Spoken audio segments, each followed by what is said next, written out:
You're looking at a moment that's turning heads around the world. Captain Ibrahim Traore stepping off a plane in Russia on May 9th, 2025. But this isn't just another official trip. The date itself is loaded with meaning, especially for Russians. It's Victory Day, one of the most powerful and emotional holidays in the country.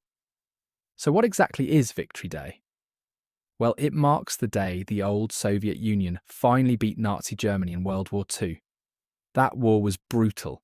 Russia calls it the Great Patriotic War.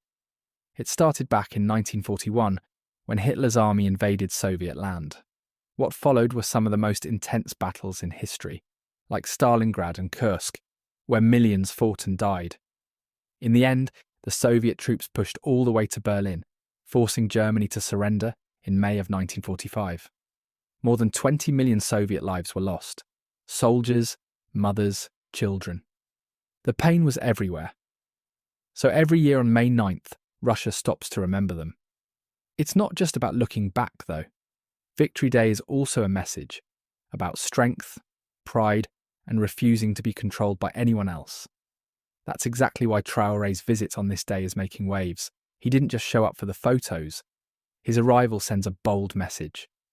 Burkina Faso and Russia are growing closer. And it's not just about shaking hands. It's about something bigger.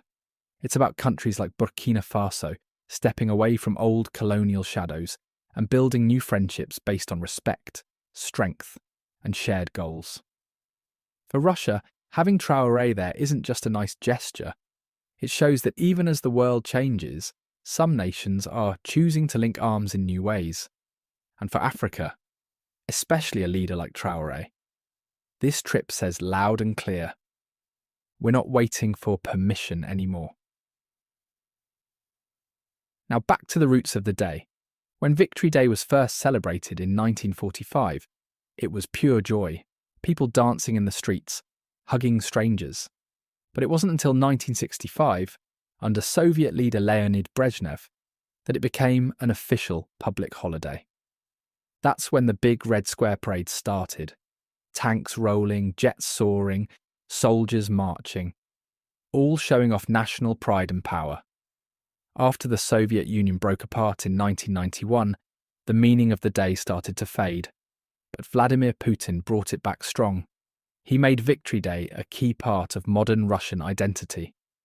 Today, the day is filled with fireworks, concerts, emotional speeches, and the famous Immortal Regiment March, where families hold up pictures of loved ones who served in the war. Of course, not everyone remembers the day the same way. Some countries see it through a different lens, one that remembers Soviet occupation. But in Russia, and across much of the old Soviet space, it's still a moment of deep pride.